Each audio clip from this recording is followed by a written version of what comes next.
How to delete email messages in Outlook 2019. Go and click the icon of Outlook to open it.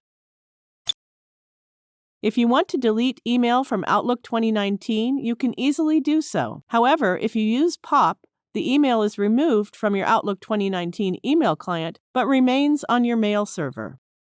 If you use IMAP settings, the email will be removed both from your Outlook 2019 email client and the main email server. Click on the inbox of the email account to open it and to see received mails. Now right-click on the email you wish to delete. Now click the Delete option. That's it. The selected message has been removed from the inbox. Now you know how to delete email messages in Outlook 2019. Thank you for watching.